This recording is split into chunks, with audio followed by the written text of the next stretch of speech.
MJ reverb society welcome back guys अब मेरे exam ख़त्म हो चुके हैं, यानी आज 2 तारीख से मैं वीडियो लगातार डालता रहूँगा। तो इसी के साथ अब स्टार्ट करते हैं अपना न्यू एपिसोड। लेकिन उससे पहले लास्ट एपिसोड में जैसा हमने देखा था, यहाँ पे जो फेंग युआन था अपना भेस बदल के डिस्गाइज़ में गया था ईस्टर्न सी, वहाँ पे जाके वो मियाओ मिंगशन के साथ मिलके पैराडाइज़ अर्थ इमॉर्टल वल्नरेबल जो था उसकी इनहेरिटेंस थी ईस्टर्न सी के अंदर ही कहीं पे वेल वाली जगह जो भी है वहाँ पे थी।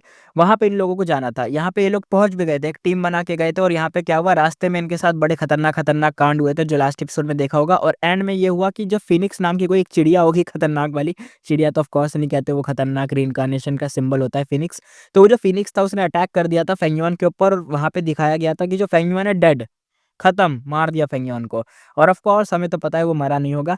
लेकिन स्टार्ट करते हैं न्यू एपिसोड, लेट्स स्टार्ट, देखते हैं क्या हुआ। बूम आवाज आई, ग्रैंडस्टोन साइज लाइटनिंग बॉल आके मियाओ मिंगशन की बैक पर लगा और ब्लास्ट हो गया। मियाओ मिंगशन जिसकी जो बॉडी थी एकदम मुंह से ब्लड निकल गया, फेस और सफेद हो गया। लास्ट पावर यूज करके इमॉर्टल किलर मूव चलाया, वहां से गायब होकर 1000 स्टेप दूर अपीयर हो गया। वहां भी लाइटनिंग एकदम भाई फुल स्पीड में लगे जा रही बीस्ट रोर कर रहे थे, सिचुएशन बहुत बुरी हो चुकी थी। मियाओ मिंगशन ने कहा, लगता है यहीं मरूंगा मैं। उसके माइंड में डाउट था कि पैराडाइज अर्थ ट्रू इनहेरिटेंस इतनी डेंजरस क्यों है। पर अब मैटर क्लियर था, उसका इमॉर्टल प्राइमेसी का इमॉर्टल एसेंस खत्म हो चुका था। इमॉर्टल वो बचा था पर एसेंस उसका लास्ट एफर्ट था, यानी अगर एसेंस भी खत्म तो भाई सब खत्म। बीस्ट की रोर से कान फटने वाली आवाजें एकदम आ रहे थे। इमॉर्टल थंडर फिनिक्स ने फिर से अटैक करा, बाकी 7 गो इमॉर्टल सब मर चुके थे। मियाओ मिंगशेंग और सबसे ज्यादा टाइम तक सर्वाइव किया था, यानी फेंग युआन भी यहाँ पे मर चुका है ऐसा दिखाया है, लेकिन असल में हम जानते हैं फेंग युआन मरा नहीं है। लेकिन बाकी लोग शायद वो तो मर चुके हैं। मियाओ मिंगशेंग ने कहा, अगर पता होता तो पैराडाइज अर्थ इनहेरिटेंस एक्सप्लोर करता ही नहीं। ब्लू ड्रैगन व्हेल को मिले बिना ही मर रहा हूँ मैं तो। रेन शूपिंग सुन के हंस हंस के मरेगा, मतलब एक तरीके से मेरे ऊपर मतलब ये सुनेगा ना कि जो उसका दुश्मन था यानी मियाओ मिंगशेंग यानी मैं, अगर उसने सुन लिया मेरे दुश्मन रेन शूपिंग ने, तो वो तो यही सोच सोच के हंस हंस के मर जाएगा कि उसका एक दुश्मन बस ऐसे ही एक्सप्लोर करने गया तो वहीं पर मर गया। मतलब हंसी आ जाएगी उसको। रिग्रेट था पर हेल्पलेस भी था। लाइफ में कोई फ्यूचर प्रेडिक्ट नहीं कर सकता, चाहे स्टार कंस्टेलेशन इमॉर्टल वल्नरेबल ही क्यों ना हो। मियाओ मिशन कहता है आओ। उसने बैक स्ट्रेट की और थंडर फिनिक्स के क्लॉज को एकदम सीधा मुंह पर ही फेस करा। तेज पेन हुआ, सब डार्क हो गया। मियाओ मिशन कहता है, क्या क्या मैं मर गया? एक आवाज आई, वॉइस कहती है, लॉर्ड मियाओ मिशन उठिए, जल्दी उठिए। उसने आंख खोली, इमॉर्टल हुआडाई पास खड़ी थी और बहुत कंसर्न लुक के साथ थी। यहाँ पे गुई क्यू ये, फेंग जियांग, तू ताओ तो और जो पहले मरा था चिंग यू यानी अपना फेंग युआन, वहाँ सब थे, सब स्माइल कर रहे थे। मियाओ मिंगशन कहता है, तुम सब तुम सब ये क्या हुआ? फिर रियलाइज हुआ कि वो कहता है, एक मिनट, रुको, क्या ये टेस्ट था हमारा? तो तू ताओ तो वो कहता है हाँ, हमें भी ऐसे ही कंक्लूजन, मतलब इसी कंक्लूजन पे आए हैं कि ऐसा ही हुआ है, क्योंकि सबके साथ ऐसी चीजें फेस हुई हैं, सबने ये सब चीजें देखी हैं। मियाओ मिंगशेंग कहता है, ब्लू ड्रैगन वेल में एंटर होने से पहले ही टेस्ट आया था और वो टेस्ट इतना डेंजरस था कि इतने खतरनाक इल्यूजन में हम फंस गए। वो अपनी इंजरीज चेक करता है और शॉक हो जाता है, सब इंजरीज गायब थी, गुवम भी सेफ थे, इमॉर्टल एसेंस भी फुली जितना था पहले उतना ही था। यानी ये जितना भी उसने फेस करा कि फेंग युआन मर गया, यानी फेंग युआन चिंग यू है, तो चू यिंग सॉरी चू यिंग, चिंग यू सॉरी उल्टा कह दिया। फेंग युआन यहाँ पे चू यिंग है और इसके साथ गुई क्यूये, फेंग जियांग, तू ताओ तो, ये जितने भी लोग थे ना, ये सारे आए थे इसके साथ मियाओ मिंगशन के साथ। लेकिन इसको ऐसा लगा कि सारे लोग मर चुके हैं, जो कि हमने लास्ट एपिसोड में भी देखा था कि फेंग युआन भी खत्म हो गया था। और फेंग जियांग, तू ताओ तो और गुई क्यूये, हुआ डाई, इमॉर्टल हुआ डाई, इससे ऐसा लग रहा था सब मर गए, लेकिन असल में एक टेस्ट था, इल्यूजन था। सिर्फ इसने ही फेस नहीं करा ये इल्यूजन, शायद सभी लोगों ने फेस करा होगा। तो मियाओ मिंगशेंग कहता है, ये सब इल्यूजन था? तो बाकी लोग कहते हैं बिल्कुल, पैराडाइज अर्थ इमॉर्टल वल्नरेबल ने इतना स्मूथ इल्यूजन बनाया, हमें मरने के बाद समझ आया उसने रीइंकार्नेशन बैटलफील्ड बनाया था, ये टेस्ट उसके लिए नथिंग था। हिस्ट्री में रैंक 8 कॉम्बैक्ट डीमन को हैंडल करने के लिए भी ये मूव यूज हुए थे। मियाओ मिंगशेंग कहता है, ये वार्निंग थी, डेथ फील करके ऑब्सेशन छोड़ने के लिए। यहाँ पे फेंग जियांग कहता है, डेथ का फील भूलना मुश्किल होता है। टोंग हुआ कहता है, और ये स्ट्रेंथ टेस्ट भी तो था। मियाओ मिंगशेंग, मानना पड़ेगा, इल्यूजन में तुम सबसे ज्यादा टाइम तक टिके रहे, हम सब तो मर गए थे। मियाओ मिंगशेंग खुश भी था और थोड़ा सा वरिड भी था। खुश इसलिए था क्योंकि अथॉरिटी बढ़ गई उसकी, लोगों ने देखा कि मियाओ मिंगशेंग सबसे ज्यादा देर तक जिंदा है, मतलब ऐसी कभी सिचुएशन आ गई तो मियाओ मिंगशेंग सबसे ज्यादा देर तक जिंदा रहेगा, वो बच जाएगा। लेकिन वरिड इसलिए था अपना मियाओ मिंगशेंग की डेथ के टाइम उसको ऑलमोस्ट सारे ट्रम्प कार्ड उसने एक्सपोज कर दिया, यानी जितना भी मतलब उसके पास था सब सबने देख लिया है। तो ये भी बात थी। उसका ध्यान अब यहाँ पे फेंग युआन पे गया, यानी चिंग यू पे। तो मियाओ मिंगशेंग कहता है, अरे चिंगू क्यों कह देता हूँ मैं, चूइंग पे। तो म्याओ कहता है चूइंग, मैं तुम्हारे लिए इतना वरीड था, पर एनर्जी सबसे ज़्यादा तुमने सेव की है, तुम तो बिना एफर्ट के ही मर गए। तो पेंगुइन यहाँ पे कहता है अपना कि बोलता है भाई सच बोलूँ तो डेथ के टाइम मैं भी ना डर गया था। थंडर फिनिक्स सिर्फ़ मुझे टारगेट कर रहा था। उठने के बाद काफ़ी टाइम लगा, मतलब मेरे को क्लियर होने में, मेरा माइंड फ्रेश होने में कि असल में मैं एक इल्यूज़न में फँसा था। बहुत देर तक तो मैं एकदम इल्यूज़न में ही रहा। मेरे को तो एकदम सदमा-सा लग गया था। एटीट्यूड ड्यू की वज़ह से उसकी एक्टिंग बिल्कुल रियल लग रही थी। असल में फेंगियन को सब पहले से पता था, लेकिन एक्टिंग तो भाई गॉड लेवल की थी। मियाओ मिंगशन ने स्टेट क्लियर किया, पर डाउट धीरे-धीरे अब खत्म हो गए। अपने आप को मतलब क्लियर करा, फ्रेश हुआ, दिमाग में जितने भी डाउट या कंसर्न थे सब धीरे-धीरे उसके क्लियर हुए थे। मियाओ मिंगशन ने कहा, "ठीक है चलो, अब जो हुआ सो हुआ, लेकिन अब हम हैं कहाँ पे?" सब एक नेमलेस आइलैंड पे थे। चारों तरफ ब्लू सी, दूर तक सिर्फ होराइज़न ब्लू सी का दिख रहा था। फिश स्कूल्स, स्लो वेव्स, हवा, सीगल्स उड़ते हुए, हर जगह मतलब वही गोवा वाला सीन दिख रहा था। लेकिन ऐसा मान लो कि वो समुद्र के बीच में है। टोंगुआ कहता है, हम भी यही पूछने वाले थे, उठने के बाद सीधा यहीं पे आ गए, हैं कहाँ हम? म्याओ मिंगशेन ने कहा, सब थोड़ा सा रुको, जरा देखने दो। उसने आंखें बंद की और एक secret immortal killer move use करा। ब्लू ड्रैगन व्हील लोकेट करने का स्पेशल मेथड था। थोड़ी देर में आंख खोली, आंखों में शौक और खुशी थी। म्याओ मिंगशेन कहता है, जैसा सोचा था, ये ब्लू ड्रैगन व्हील का इमॉर्टल प्राइमेसी वर्ल्ड है। अदर्स कहते क्या, हम हम इमॉर्टल प्राइमेसी के अंदर हैं। उन्हें पैराडाइज अर्थ ट्रू इनहेरिटेंस के बारे में थोड़ा ही सा आइडिया था। पैराडाइज अर्थ इमॉर्टल वनरेबल ने ब्लू ड्रैगन वेल को सबड्यू करके उसका इमॉर्टल प्राइमेसी अवेकन किया था और इसी ग्रोटो हेवन में इनहेरिटेंस छोड़ी थी। 5 साल तक बहुत गु इमॉर्टल ने ब्लू ड्रैगन वेल को ढूंढने की कोशिश की, पर किसी को कुछ मिला ही नहीं। गो इमॉर्टल सोच रहे थे कि ब्लू ड्रैगन वेल का रियल बॉडी दिखेगा, पर डायरेक्टली उनके इमॉर्टल प्राइमेसी में ही पहुंच गए वो अंदर। बॉडी तो दिखा ही नहीं, इमॉर्टल प्राइमेसी के अंदर है ये लोग। एक इमॉर्टल ने बोला, पैराडाइज अर्थ इमॉर्टल वनरेबल की अरेंजमेंट समझना इम्पॉसिबल है, मतलब यहाँ एंटर करना ईजी था, फिर पहले क्यों नहीं, मतलब यहाँ पे कोई आ पाया? हमें कैसे, मतलब क्या सीन है ये? क्या ब्लू ड्रैगन व्हेल मिलना ही मुश्किल था या कोई सेटअप था, कोई अरेंजमेंट था क्या?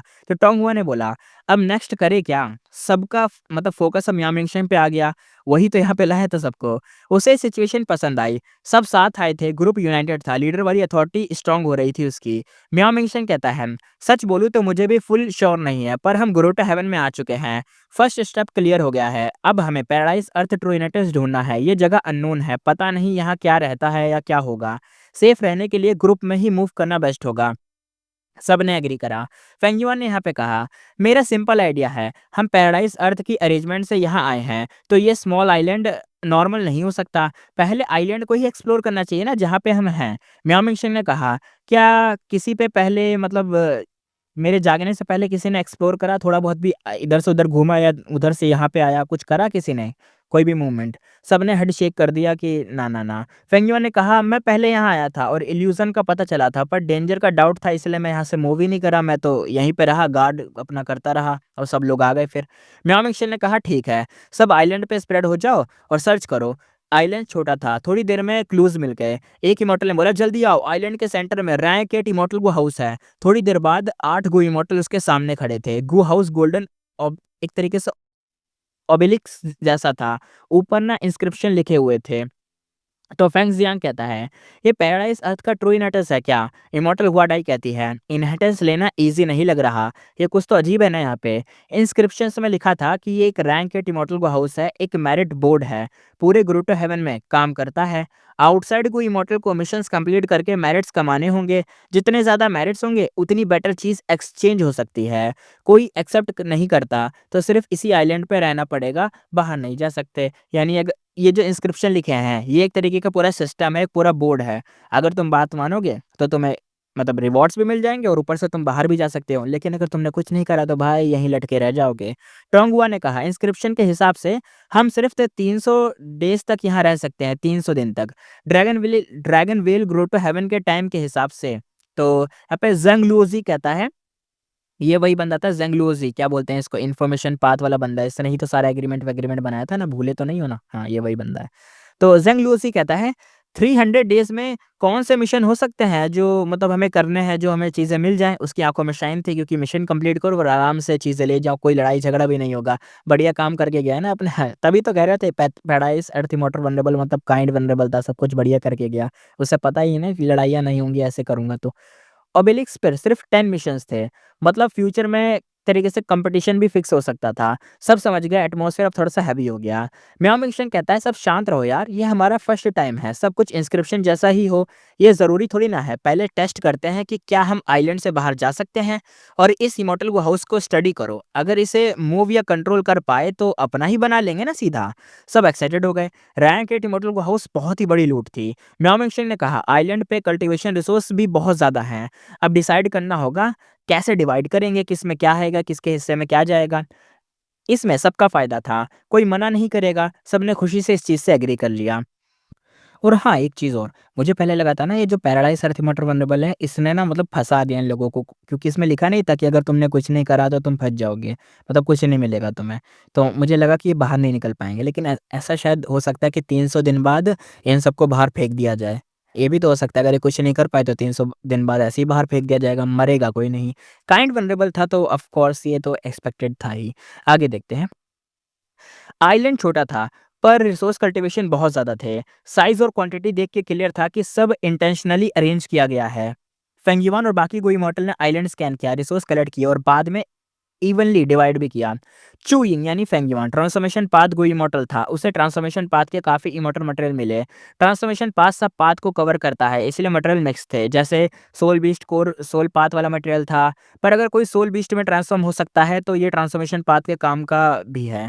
फेंगयुआन ने ट्रांसफॉर्मेशन पाथ का कवर यूज़ करके काफ़ी टाइम पाथ इमॉर्टल मटेरियल भी ले लिए थे। ये बोल के कि अरे ये भी मेरे काम का, वो भी मेरे काम का, सोल पाथ भी मेरे काम का। मतलब हर देखो बोला नहीं ट्रांसफॉर्मेशन पाथ ना हर पाथ को कवर करता है। तो वो हर पाथ की चीज़ें कुछ-कुछ ले सकता है, तो कोई कुछ बोलेगा भी नहीं ये बोल के कि अरे तू तो इस पाथ का है नहीं तो ये चीज़ क्यों ले रहा है, मुझे दे दे। ये कोई बोलेगा नहीं उसको, कोई मतलब एक्सक्यूज़ नहीं होगा यहाँ पे। तो यहाँ पे ज़ेंग लुओज़ी कहता है चूइंग तुम टाइम पाथ ट्रांसफॉर्मेशन मतलब ट्रांसफॉर्मेशन यूज़ कर सकते हो, मतलब टाइम पाथ भी करते हो ट्रांसफॉर्मेशन, ये क्या कोई मतलब इल्यूज़न में मतलब क्यों नहीं करा अगर तुम ये कर सकते थे, क्या सीन है तुम्हारा? तो चूइंग यानी फेंगयुआन ने कहा मैं थोड़ा ग्रीडी हूँ भाई, लालची हूँ मैं। फेंगयुआन डीमन के बारे में सब जानते हैं। Time path material treasure heaven में बेच के अच्छी चीज़ें मिलती हैं, पर यहाँ कम्पीट करता तो रिलेशनशिप ख़राब हो जाती ना, इसलिए मैंने यहाँ पे करा नहीं चीज़ें। तो तू ताओ तो कहता है, "हा, हा, हा, हा, सही सोचा, मुझे क्यों नहीं याद आया? मैं भी ये चीज़ें कलेक्ट कर लेता हूँ, मैं भी बेच दूँगा वहाँ जाके।" ज़ेंग लुओज़ी चुप हो गया, आँखों में लाइट चमक रही थी। उसे भी थोड़ा ये लग गया कि हाँ, मैं भी कलेक्ट कर लेता हूँ, मैं भी बेचूँगा। इल्यूज़न के बाद मूड थोड़ा-सा हल्का हो गया। गेम्स काफ़ी वैल्यूएबल थे और मियाओ मिंगशेंग ने सब इक्वली डिवाइड करा था, मतलब अरे सबको सबके हिस्से में सब कुछ मिला था। इसलिए सब ग्रुप का जो एटमॉस्फेयर था अच्छा हो गया था, सब खुश थे। आधे दिन बाद सब रैंक के इमॉर्टल को हाउस मेरिट ओबेलिस्क पर के सामने आ गए। टोंगुआ कहता है इंस्क्रिप्शंस के हिसाब से ये रिसोर्स पैराडाइज अर्थ इमॉर्टल वल्नरेबल ने दिए थे ताकि जो मिशन एक्सेप्ट ना करे उन्हें भी रिवॉर्ड मिले। वो सच में कितने काइंड वल्नरेबल थे। तो गुई क्यू ये कहता है हमने ट्राई किया पर आइलैंड फ़ोर्स से ब्रेक नहीं होता ना, हम इसे कुछ कर नहीं सकते। तो फेंगजियांग कहता है और मेरिट ओबेलिस्क भी हम क्रैक नहीं कर सकते, उसका भी हम कुछ नहीं उखाड़ सकते। सब चुप हो गए। पैराडाइज अर्थ इमॉर्टल वल्नरेबल के अरेंजमेंट्स ईज़िली ब्रेक होने वाले तो नहीं थे। बाकी सब रैंक 7 थे, वल्नरेबल के सामने तो नथिंग ही हैं लोग। तोंगहुआ ने कहा, मियाओ मिंगशंग, तुम क्या सोचते हो? मियाओ मिंगशंग ने कहा, मुझे भी ज़्यादा नहीं पता, मेरे हिसाब से तो सिर्फ 2 ऑप्शन हैं। पहला ऑप्शन ये कि मिशंस को इग्नोर करके यहाँ 300 डेज़ रुक जाओ, फिर शायद बाहर भेज दिए जाएँगे अपने आप ही। दूसरा ऑप्शन ये है कि ओबेलिस्क के जो मिशन हैं, उन्हें एक्सेप्ट करते और अपना काम करते हैं। सब एक-दूसरे को देखने लगे, रिसोर्स ऑलरेडी मिल चुके थे। कौन 300 डेज़ तक मतलब ऐसे ही टिका रहेगा बिना कुछ करे, मतलब इतना फ्री टाइम, फालतू टाइम क्या ही करेगा ना। आइलैंड के रिसोर्स भी एपेटाइज़र थे। रियल ट्रेजर तो यहाँ पे पैराडाइज अर्थ ट्रू इनहेरिटेंस थी और वो अभी बाकी था। इमॉर्टल यहाँ पे कहता है मिशन एक्सेप्ट करने के लिए मेरिट ओबेलिस्क हमें एक्नॉलेज करेगा। प्रोसेस लाइफ टैबलेट गू जैसा है पर ज़्यादा स्ट्रिक्ट है, अगर ये ट्रैप हुआ तो दूसरा इमॉर्टल कहता है रिस्क के बिना रिवॉर्ड कहाँ मिलता है भाई, हम यहाँ आ ही रिस्क लेने थे ना। मैं कर लूंगा, तू अगर तेरे को नहीं करना मत कर, मैं मिशन एक्सेप्ट कर लूंगा। एक और ने बोला ट्रू इनहेरिटेंस सामने है, अब रुक गए तो लाइफ भर रिग्रेट रहेगा ना। सब एक्सेप्ट करते हैं। डिस्कशन के बाद किसी ने गिव अप नहीं करा, सब एक्सेप्ट करने के लिए रेडी थे। इंस्क्रिप्शन के हिसाब से 8 गो इमॉर्टल ने ओबेलिस्क पे अपने पाम्स रखे। ब्राइट लाइट फ्लैश हुई, ओबेलिस्क के मतलब ओबेलिस्क जो था उसके ऊपर सबके नेम्स अपीयर हो गए। फेंगयुआन का नेम भी था पर चू यिंग के नाम से था। ये देखकर फेंगयुआन ने रिलीफ की सांस ली कि चलो जो मेरा फेक नेम था वही यहाँ पे है, असली वाला नहीं आया, वरना तो सामने लेके आ जाता फेंगयुआन तभी। सोचो ज़रा सोचो, अगर यहाँ पे अभी ये लोग ना फेंगियोन एकदम नाटक करे जा रहा है इतना खतरनाक और यहाँ पे सब है, सबने अपना हाथ रखा ओबेलिस्क पर और सामने सबके नाम आ रहे हैं। बंदे देखते हैं हाँ, अरे वाओ! मियाओ मिंगशेंग, इमॉर्टल हुआ डाई, तू ताओ तो और यहाँ पे फेंग गुई ये जो भी है और ज़ेंग लुओज़ी हैं? ये लास्ट नाम किसका है? फेंगियुआन? हो नहीं जाता खतरनाक वाला सीन, मज़ा ही आ जाता भाई ये देख लेते तो। अब तो हैं डीमन डीमन यहाँ पे क्या कर रहा है? उसने पहले ही ओबेलिस्क इंस्पेक्ट किया था, मेनली अर्थ पाथ और साउंड पाथ का था, डिड्यूस नहीं हो सकता था, डिस्ट्रॉय करना पॉसिबल था पर रिस्क बहुत हाई था, इसलिए डिस्गाइज़ में रहना ही बेस्ट चुना था फेंगिवन ने। मैनेट ओबेलिस्क एक रैंक के इमॉर्टल गुहा हाउस था, पैराडाइज़ अर्थ इमॉर्टल वल्नरेबल का बनाया हुआ, रियल नेम एक्सपोज़ होने का फुल चांस था। अगर फेंगिवन का असली नेम बाहर आ जाता तो उसे यहाँ पे सबको मारना पड़ता ऑफ कोर्स। लकीली ऐसा कुछ हुआ नहीं तो करना भी नहीं पड़ा। क्या मतलब पैराडाइज़ अर्थ इमॉर्टल वल्नरेबल जानता था फेंगिवन को, क्या पता? मतलब फेंगयुआन को नहीं सिचुएशन को कि ऐसा भी तो हो सकता है। वल्नरेबल था यार, बहुत थॉट होंगे उसके पास, बहुत सारी चीज़ें सोच रखी होंगी, आगे का विज़न। उसकी आइडेंटिटी बहुत सेंसिटिव थी। इन लोगों के पास कुछ स्पेशल मेथड हो सकते थे और अगर नहीं भी तो हेवीली कोर्ट अट्रैक्ट हो गया तो प्रॉब्लम हो जाती। फेंगयुआन अपने माइंड में कहता है सिचुएशन क्लियर होने से पहले अटैक नहीं करना चाहिए। ये पैराडाइज़ अर्थ का ट्रू इनहेरिटेंस है। वो फॉरगिवनेस और काइंडनेस पर फोकस करता था। रैंडम किलिंग से कुछ बुरा हो सकता है तो मैं करूँगा नहीं। मेरिट ओबेलिस्क पे 8 इमॉर्टल्स के नाम आ चुके थे। सब मिशंस देखने लग गए। सिर्फ 10 मिशंस थे। हर मिशन का डिस्क्रिप्शन वैग्यू था। कुछ खुद एक्सप्लोर करना पड़ता है, यानी मतलब खुद से ही कंप्लीट करना है। एग्जाम्पल जैसे पहला मिशन ये था कि सी ईगल सिटी के आसपास के वाटर मॉन्स्टर खत्म करो। वाटर मॉन्स्टर सोल बीस्ट जैसे दाओ बीस्ट होते हैं, मरने के बाद वाटर कोर या सोल कोर छोड़ते हैं। वैल्यूबल इमॉर्टल मटेरियल ये भी था। पर लेवल क्या था? एशिएंट, डेसोलेट, नो इन्फॉर्मेशन, कुछ नहीं पता था। सी ईगल सिटी क्या है, कहाँ है, नो इन्फॉर्मेशन, ये भी नहीं लिखा था। बाकी मिशंस और भी अजीब थे। फर्स्ट राउंड आइलैंड में वाटर वेल बनाना, 3 टैटू ट्राइब के लिए हर्ब्स कलेक्ट करना, स्पिरिट स्प्रिंग मेंटेन करना, मर्चेंट कारवा प्रोटेक्ट करना, फॉर्मेशन रिपेयर करना। ज़ेंग लुओज़ी कहता है मेरे इन्फॉर्मेशन पाथ मेथड्स यहाँ काम ही नहीं कर रहे। रैंक के इमॉर्टल गू हाउस के अगेंस्ट सब लक पे डिपेंड करता है। मैं पहले ही चूज़ करता हूँ वाटर मॉन्स्टर वो जो एक्सटर्मिनेशन है ना वो वाला मिशन, मैं उनको ख़त्म करूँगा, मैं ये वाला चुन रहा हूँ। बाकी सब चुप हो गए। लॉजिक के लिए था, मिशन जितना मतलब जितना हार्ड मेरिट उतना ज़्यादा होगा। वाटर मॉन्स्टर कम से कम डेसरेट बीस्ट होते हैं और बाकी मिशंस तो मॉर्टल लेवल के मिशन थे कि हर्ब कलेक्ट करना, ये करना, कार्मा प्रोटेक्ट करना। ये तो छोटे लेवल के मिशन थे। तो सबसे बढ़िया वाला तो इस बंदे ने ले लिया, ज़ेंग लुओज़ी ने। ज़ेंग लिओज़ी बेस्ट मिशन ले रहा था, एटमॉस्फेयर थोड़ा-सा टेंस हो गया। मियाओ मिंगशिंग कहता है ठीक है जाओ, मैं लास्ट में चूज़ करूँगा। सब उसे अलग नज़र से देखने लग गए कि अरे भाई इतना काइंड कब से हो गया? यही तो पैराडाइज़ अर्थ इमॉर्टल वल्नरेबल तो नहीं है अपना मियाओ मिंगशिंग। मियाओ मिंगशिंग कहता है अबे भाई ओवरथिंक मत करो, पैराडाइज़ अर्थ इमॉर्टल वल्नरेबल ने बैलेंस ज़रूर सोचा होगा। सिंपल मिशन भी तो इतने सिंपल नहीं होंगे ना। ऐसा थोड़ी ना है वो इतना काइंड फॉरगिवनेस यार काइंड समझो, बात समझो। सबने एग्री करा। टोंगुआ कहता है मैं सेकंड मिशन लेता हूँ। तू ताओ तू ने भी हार्ड मिशन चूज़ किया। अब एक ही हार्ड मिशन बचा था, बाकी सब नॉर्मल थे। बचे हुए रैंक 7 थे। मियाओ मिंगशिंग और फेंग युआन और गुई क्यूये ने भी ले लिए। मियाओ मिंगशिंग कहता है चुयिंग तुम नेक्स्ट चूज़ करो। तो गुई क्यूये कहता है रुको, रुको, रुको, रुको लॉर्ड मियाओ मिंगशिंग सच बोलूँ तो ये मिशन मैं शुरू से चाहता था। मतलब मैं ले लूँ क्या? फेंग युआन की जगह पे मैं ले लेता हूँ इसे। सबके एक्सप्रेशन अजीब हो गए। मियाओ मिंगशिंग शॉक और थोड़ी-सी नाराज़गी से गुई क्यूये को देखता है, पर गुई क्यूये सीधा फेंगयुआन को देखता है। फेंगयुआन अपने माइंड में कहता है, वीकेस्ट को टारगेट कर रहा है, यानी ये सोच रहा है कि सबसे वीक मैं यहाँ पे हूँ और मेरा मिशन चुरा लेगा और मैं कुछ बोलूँगा भी नहीं और मियाओ मिंगशिंग भी कुछ नहीं कहेगा। फेंगयुआन ने कहा, गुई क्यूये अगर तुम्हें पसंद है तो ले लो, मिशन तुमसे एफिनिटी रखता है, मैं नहीं छीनूँगा। हाँ, हाँ, हाँ, 7th मिशन मैं ले लेता हूँ, वो ज़्यादा बढ़िया है। सब देखते रहे। 7th मिशन क्या था? डीप सी में अर्थ ट्रेंच ब्लैक ऑयल कलेक्ट करना। ये ऑलमोस्ट मॉर्टल लेवल का काम था। मियाओ मिंगशिंग कहता है च्यूइंग, तो फेंगयुआन कहता है अरे रोकने की ज़रूरत नहीं है भाई मुझे। ब्रदर मियाओ मिंगशिंग कंप्लेंट्स के साथ रहने दो यार, ये छोड़ो जाने दो। कंप्लेन-वम्प्लेन मैं नहीं करता और ये तो हमारे कंपेनियन हैं, हम तो अपने साथ ही सब आए थे। ये तो हॉनर की बात है कि मैंने अपनी चीज़ उन्हें दे दी और बदले में मैंने भी कुछ ले लिया है। आप अगर नहीं होते तो हम यहाँ तो आ ही नहीं पाते। आप छोड़िए।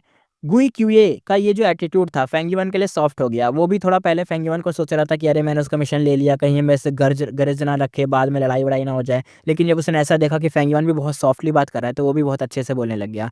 एक्चुअली गुई क्यूए ने मिशन मियाओ मिंगशेंग के लिए लिया था। सब यहाँ मियाओ मिंगशेंग की वजह से आए थे, वो डिज़र्व करता था। मियाओ मिंगशेंग ने मना किया, पर फेंगिवन इंसिस्टेंट करता रहा कि अरे छोड़ो, आखिर में मतलब मियाओ मिंगशेंग मान गया और कह दिया कि ठीक है, चलो मैं ही ले लेता हूँ।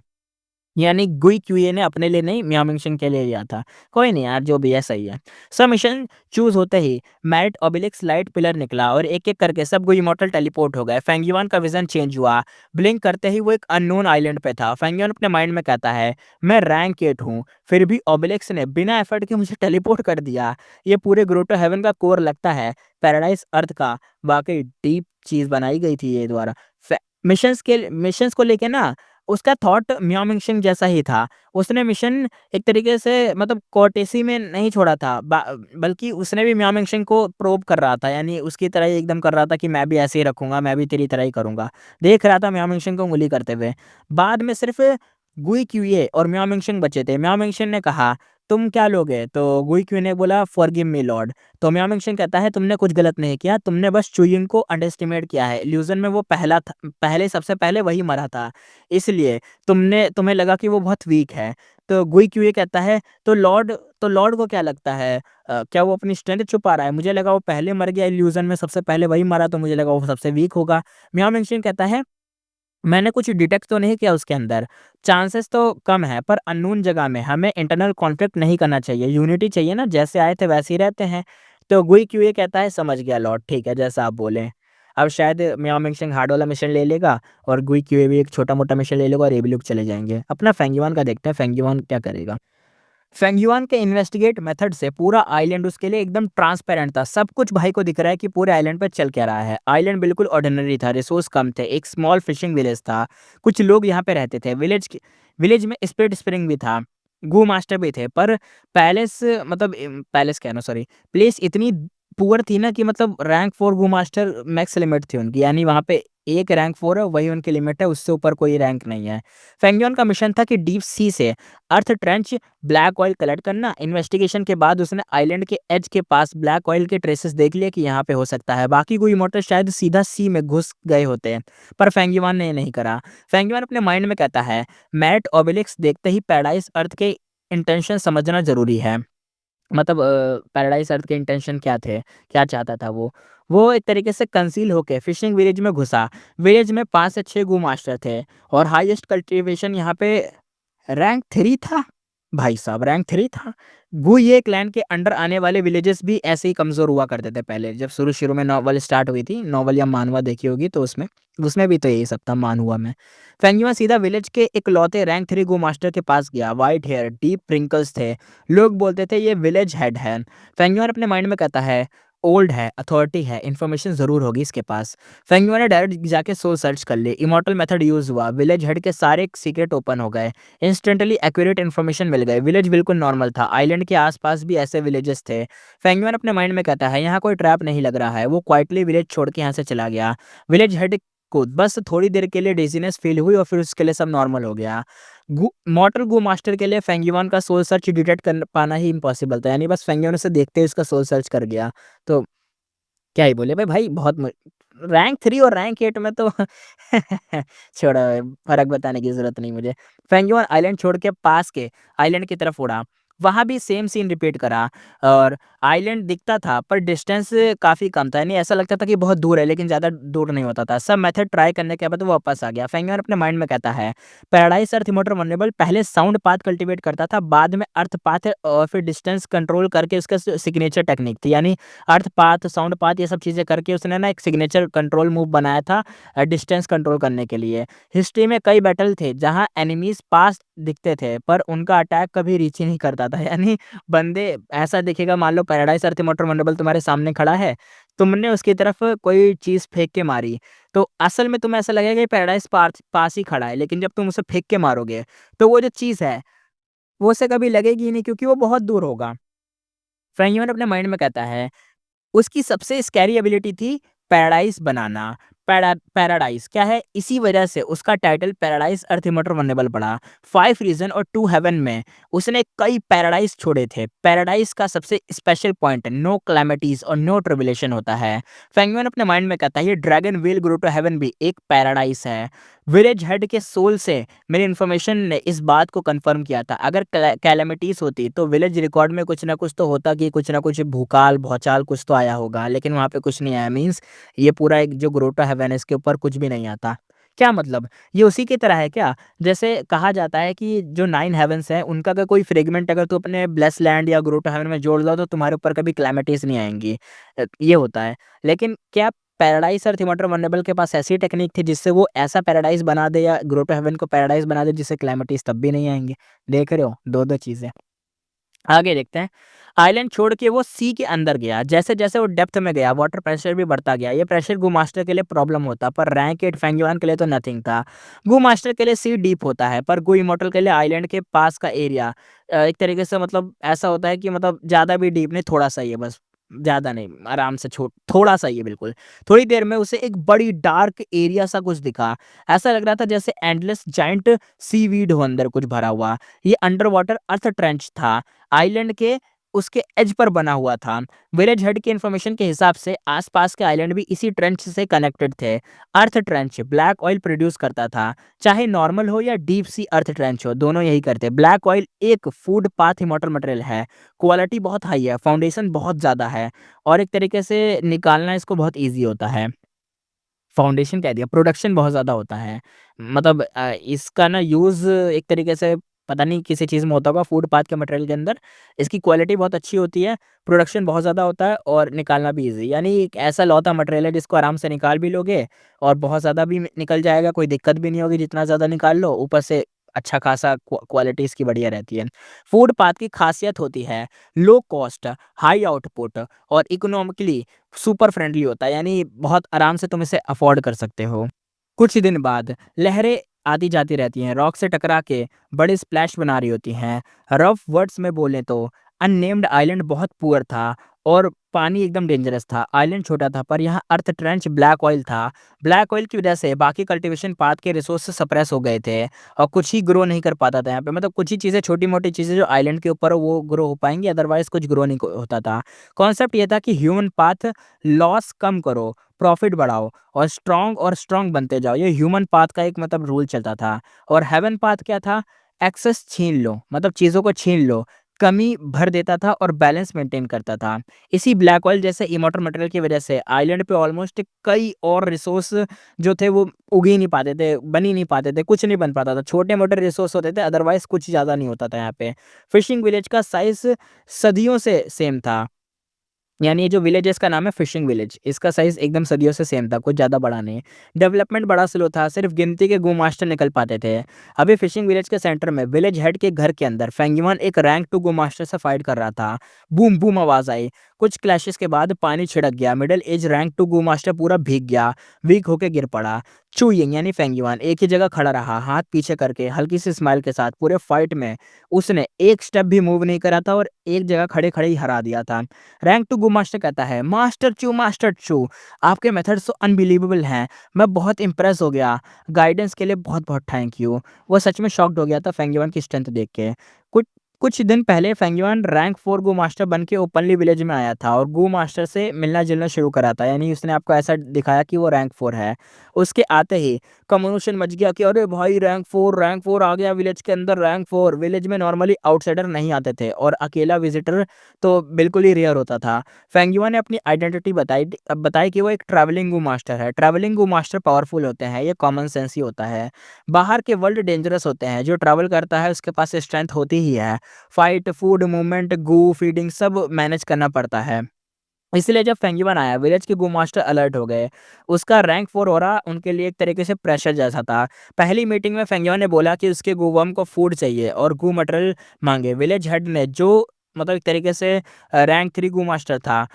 जैसे अकेला देखो यहाँ पे जो विलेज हेड था ना वो एक रैंक 3 का गू मास्टर है। वो अकेला था, वो क्या ही कर पाता, बल्कि वो रैंक 3 और अकेला ही रैंक 3 है। जो बाकी विलेज में गू मास्टर हैं वो सारे रैंक 2 है या 1 है। तो ये अकेला रैंक 3 था, तो वो अकेले ही मना नहीं कर पाया और एग्री करना पड़ गया कि रैंक 4 माँग रहा है तो रैंक 3 को तो देना पड़ेगा ना। और अगर वो मर गया तो भाई विलेज के अंदर तो रैंक 2 ही बचेंगे, तो कौन ही लड़ पाएगा फेंगयुआन से। इस पार के बाद रैंक 2 गू मास्टर विलेज के हेड के पास आया और डोर बंद किया। गू बम रेडी रखे और एक तरीके से शुरू करी कि जो भी नेगोशिएशन है वो शुरू हुआ। विलेज हेड कहता है, अब समझ आया मास्टर चू कितना स्ट्रांग है। रैंक 2 गू मास्टर कहता है, हाँ, हम सब मिलके भी उसका मैच नहीं है। फिर गुस्से में बोलता है, रैंक 2 गू मास्टर कहता है, पर हम उसे गू मटेरियल क्यों दे रहे हैं? उसके गू तो भूखे हैं ना, ये उसकी प्रॉब्लम है। सबसे बड़ी बात, हमारा जनरेशन का स्टॉक उसने कुछ ही दिन में खत्म कर दिया। विलेज हेड थोड़ी देर चुप रहा, फिर कामली कहता है, विलेज हेड कहता है, ट्रैवलिंग गू मास्टर का एक रूल होता है, वो नई जगह पे गू फीडिंग के लिए मटेरियल लेते हैं, यूजुअली एक्सचेंज करते हैं, वो स्ट्रांग होते हैं, इसलिए लोकल लोग उन्हें मना नहीं करते। रिलेशनशिप इंप्रूव करना बेटर होता है, इससे चांस एनकाउंटर समझो, यानी ऐसा मान लो कि हमारा फॉर्च्यून वाला एनकाउंटर है, अगर हम उसकी हेल्प कर देंगे तो एक फेवर उसके ऊपर आ जाएगा। और सोचो, फेवर एक स्ट्रांग गू मास्टर के ऊपर अपना फेवर रखना कितनी बढ़िया बात है। तो रैंक 2 गू मास्टर कहता है, पर आपने खुद बोला था ना, एक्सचेंज एक्सचेंज एक्सचेंज। मास्टर चू ने तो कुछ एक्सचेंज किया ही नहीं, वो तो ले रहे हैं सब कुछ। विलेज हेड ने बोला, तो फिर बताओ ना, हम कर ही क्या सकते हैं, बोलो तुम। तो रैंक 2 गू मास्टर चुप हो गया। कुछ पल बाद उसका गुस्सा खत्म हो गया, शोल्डर्स झुक गए, फेस पर बिटरनेस आ गई, पेन और हेल्पलेसनेस दिखने लग गई कि अब वो कर ही क्या सकता है। फेंगयुआन अपने माइंड में कहता है, अब टाइम आ गया। दूर से फेंगयुआन ने स्माइल किया। विलेज हेड और मिडिल एज गोई मास्टर की बात फेंगयुआन ऑलरेडी सुन चुका था। एक्चुअली फिशिंग विलेज में क्या हो रहा है सब उसके कंट्रोल में था। कुछ दिन पहले वो डीप सी में ब्लैक ऑयल लेने गया था, पर अचानक आइडिया चेंज कर दिया। फेंगयुआन अपने माइंड में कहता है, सिर्फ ब्लैक ऑयल कलेक्ट करना कुछ भी नहीं है, रियल की पैराडाइज अर्थ ट्रू इनहेरिटेंस है। पहले सिचुएशन टेस्ट करनी होगी यहाँ पे, इसलिए उसने ट्रैवलिंग गू मास्टर बन के विलेज में एंट्री ली। नेक्स्ट डे उसने क्या करा, अब देखते हैं नेक्स्ट डे में। विलेज हेड फोर्सफुली स्माइल के साथ कहता है, मास्टर चू और गू मटेरियल चाहिए क्या आपको? फेंगयुआन कहता है, ओल्ड सर, हॉस्पिटैलिटी के लिए थैंक्स, मैं अब जाने वाला हूँ। विलेज हेड एक तरीके से शॉक हो गया, दिल में खुशी भी आई, पर फेस पर शॉक और सैडनेस दिखाया कि अरे आप तो जा रहे हो। दिल में तो बड़ा खुश हो रहा है कि चलो गया ये भूखा नंगा। विलेज हेड कहता है, इतनी जल्दी जा रहे हो, कुछ ही दिन और रुक जाते। मन में कह रहा है, भाग जा भाई, तू भाग जा। फेंगयुआन कह रहा है, और रुका तो लोग इस पार नहीं करेंगे ना, सीधा जान से ही मार देंगे मुझे। हँसने लग गया बोल के। तो विलेज हेड कहता है, तो आपको पता ही है क्या सिचुएशन है। फेंगयुन कहता है, मैं काफ़ी सालों से ट्रैवल कर रहा हूँ, लोग क्या सोचते हैं मुझे समझ आता है। मैं वीक लोगों को बुली नहीं करता, जाने से पहले कुछ छोड़ के जाऊँगा। विलेज हेड शॉक भी हो गया, खुश भी हो गया, सस्पिशियस भी रह गया। तो विलेज हेड कहता है, इसकी ज़रूरत वैसे नहीं है। फेंगयुन कहता है, सब गो मास्टर को बुलाओ। टोन सीरियस हो गया उसका कि चलो बुलाओ, मैं कुछ देता हूँ। थोड़ी देर में सब गू मास्टर आ गए। सिर्फ मिडल एज गू मास्टर नहीं था, वो ब्लैक ऑयल कलेक्ट करने गया था। विलेज हेड कहता है, आज वो मिस कर देगा, लगता है वो नहीं है ना यहाँ पे। तो फेंगयुआन यहाँ पे कहता है, विलेज हेड ज़्यादा टेंशन मत लो, सब लोग ये गूवम देखो। फेंगयुआन ने हाथ खोला, रैंक 2 गूवम, ब्लू ब्लू कह रहा हूँ, सॉरी, वाइट ब्लू, शीशेल जैसा था, जेड ब्रेसलेट साइज का था। फेंगयुआन कहता है, इसका नाम है वाटर शेल गू, बॉडी के अराउंड वाटर शेल बनाता है, शी जो सी का प्रेशर होता है रेसिस्ट करता है। सिर्फ इस गुवम से तुम 6 ली डीप जा सकते हो, यानी 6 ली का नीचे तक जा सकते हो। विलेज में ना हल्ला मल्ला मच गया एकदम कि अरे अरे अरे अरे अरे, ये कौन सा गु, हम मतलब समुंदर के अंदर जा पाएंगे? गु मास्टर कहते हैं, रैंक टू गु और 6 ली डीप है, इतना इनके लिए तो बहुत बड़ी बात है ना। गो मास्टर कहता है, वाटर शेल, ये तो कभी सुना ही नहीं नेम हमने। फेंगयुआन कहता है, यूज करके देखो पहले। ट्राई करते ही सब एक्साइटेड हो गए। प्राइमल एसेंस भी बहुत कम लग रहा था इसके अंदर। गो मास्टर कहता है, ये तो सुपर रेयर रैंक टू गू है। काश मुझे भी मिल जाता है, काश मुझे भी मिल जाता। विलेज हेड भाई जो था उसे घूर के देख रहा था। फेंगयुआन कहता है, टेंशन मत लो, मैं सबको ही दे दूंगा, एक को नहीं। उसने और वाटर शेल गू निकाले, लगभग 10 गू डिस्ट्रीब्यूट हुए। लास्ट वाला विलेज हेड को दे दिया। फेंगयुआन कहता है, ये उसके लिए रख देना, वो जो गया हुआ है ना कलेक्ट करने, उसके लिए रख देना, उसको दे देना। विलेज हेड इमोशनल हो गया। विलेज हेड कहता है, मास्टर चू मैं गलत था, आप सच में ना बहुत बहुत ही ज़्यादा अच्छे हो, बहुत ही ज़्यादा, शब्द नहीं है मेरे पास। विलेज हेड पहले डर रहा था कि कहीं फेंगयुआन सबको मारने वारने तो ना लग जाए कि सबको बुलाए और एक ही बार में ख़त्म कर दे। इसलिए उसने मिडल एज गू मास्टर को सीक्रेट जगह छुपा दिया था। मिडल एज गू मास्टर शायद हेड होगा, दूसरा वाला, इसलिए उसको हेड नहीं होगा, ये वो वाला होगा, इसका कोई बेटा या काम का बंदा होगा। हो सकता है, कोई भी हो सकता है, क्योंकि विलेज हेड और मिडल एज गू मास्टर दोनों अलग अलग है। मुझे लगा एक ही बंदे होंगे, वैसे कन्फ्यूज़न तो मुझे भी है, लेकिन अलग अलग हैं शायद ये दोनों बंदे। अब उस बंदे को शर्म आ रही थी कि यार मैंने मिडल एज गो मास्टर को अलग छुपा दिया और इनके सामने ड्रामा कर दिया कि वो कुछ कलेक्ट करने गए हुए हैं और ये देखो कितने अच्छे इंसान हैं, इन्होंने तो उस बंदे के लिए जो यहाँ पे है भी नहीं, उसके लिए भी गू छोड़ के जा रहे हैं। पर अब क्या बोले? पर फेंगयुआन यहीं नहीं रुका। फेंगयुआन ने बोला, "ये लो, वाटर शेल गू का रेसिपी भी ले लो और बना लेना।" उसने 10 गू रेसिपीज़ दे दी, सब शॉक में हो गए। विलेज हेड कहता है, "ये हम कैसे ले सकते हैं? इतना कुछ आप दे रहे हो?" फेंगयुआन कहता है, "रेसिपी तो देखो पहले।" गू मास्टर यहाँ पे देखता है, कोर मटेरियल तो बीच पे मिलने वाला एक स्पाइरल सी शेल था, यानी जो आराम से चीज़ें मिल जाएँ वैसा था। गू मास्टर कहते हैं, "सारे मटेरियल इसी आइलैंड पे मिल जाते हैं, ये तो हम आराम से बना लेंगे।" फेंगयुआन कहता है, "मुझे गू रिफाइनमेंट का थोड़ा नॉलेज है, तुम्हारी लाइफ और कल्टीवेशन समझ के आइलैंड स्पेंड करा, मतलब स्पेंस मैं एक तरीके से मैंने इंस्पेक्ट करा, अच्छे से सब चीज़ें देखी, कलेक्ट करी। मैंने रेसिपी तुम्हारे विलेज के लिए ही तो बनाई है, एक्सेप्ट कर लो इस चीज़ को।" ये सुनते विलेज हेड घुटनों पे गिर गया। विलेज हेड कहता है, मैं अंधा था मास्टर चू, मैं अंधा था। मास्टर चू, इतना बड़ा गो रिफाइनमेंट जीनियस निकलेगा, मेरे को पता ही नहीं था, मुझे माफ़ कर दो, मैं अंधा था। फेंगयुआन ने उसे मतलब उठाया कि अरे, अरे कहाँ पैरों में घुसे जा रहे हो मेरे। फेंगयुआन कहता है, ऐसा मत बोलो। मैं मानता हूँ, मुश्किल टाइम में मिला एक ड्रॉप भी बाद में स्प्रिंग बन जाता है और मतलब एक तरीके से काम आता है, स्प्रिंग बन के लौटाना चाहिए। जैसे तुमने मेरे को दिया ना एक चीज़, मैं उसको भी लौटा रहा हूँ। मतलब होता है ना, तुमने मेरे पे फ़ेवर अदा करा, तुम जब मेरे को ज़रूरत थी तो तुमने मुझे एक रोटी दे दी और जब मेरे पास इतनी चीज़ें आ गई तो मैंने सिर्फ़ एक रोटी नहीं दी। मेरे को ज़रूरत थी उस टाइम पे तुमने वो चीज़ दे दी, इसलिए अब मैं तुम्हें ऐसी चीज़ दूँगा जो तुम्हारे लिए बहुत ज़रूरत वाली है। मतलब वही चीज़ बन गई ना। तुम्हारे गू मटेरियल ने मेरी प्रॉब्लम सॉल्व की, ये एनकाउंटर हमारा फॉर्च्यून है। फिर फेंगयुआन ने आगे कहा, ये वाटर शेल गू नया है, रियल इफेक्ट टेस्ट करना बाकी है। कुछ लोग मेरे साथ सी एरिया में चल लो, ब्लैक ऑयल कलेक्ट करके टेस्ट करते हैं कि ये काम कर रहा है कि नहीं। गू मास्टर कहता है, जैसा आप कहें, जैसा आप करें, चलो। सी के अंदर हल्का वाटर रिपल्स चल रहा था। फुल साइलेंस में गो मास्टर का ग्रुप डाइव करने लग गया। ऊपर की लाइट धीरे-धीरे डिम होती जा रही थी, वो अंदर जा रहे थे, प्रेशर बढ़ रहा था। किसी ने वाटर शेल को एक्टिवेट करा, रिजल्ट इंस्टेंट मिला, प्रेशर ऑलमोस्ट गायब हो गया, बॉडी लाइट फील हुई, जैसे भारी बोझ उतर गया हो। सब खुश थे, चाहे विलेज में पहले टेस्ट हो चुका हो, लेकिन फिर भी खुश हो रहे थे पहली बार अंदर जाके टेस्ट करने पर। तभी अचानक ना अलर्ट सिग्नल मिला। आगे से ना वेविंग सी स्पाइडर का बड़ा ग्रुप आ रहा था। ये अंडर वाटर बहुत फास्ट होते हैं और शिकार को देखते ही ना एकदम स्प्लिट हो जाते हैं और वेब शूट करके पहले ट्रैप करते हैं फिर अटैक करते हैं। सी स्पाइडर देख के फिशिंग विलेज के गो मास्टर का फेस थोड़ा वाइट पड़ गया। रैंक 3 विलेज हेड भी शांत नहीं रह पाया। रीज़न सिंपल था, ये स्पाइडर नंबर्स में फाइट करते हैं और एक तरीके से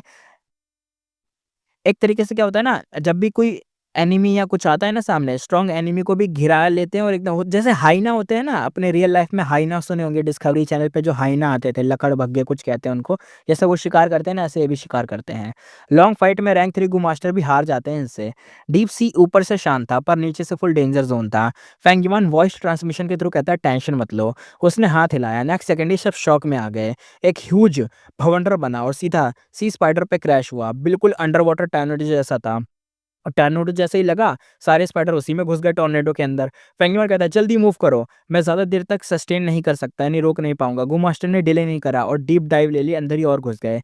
सेफ डिस्टेंस पे जाके पीछे देखा, भवंडर टूट चुका था। सी स्पाइडर कंफ्यूज थे, लो इंटेलिजेंस के कारण वो अपना जो मतलब शिकार था उन्हें ऐसा लगा वो भाग गया।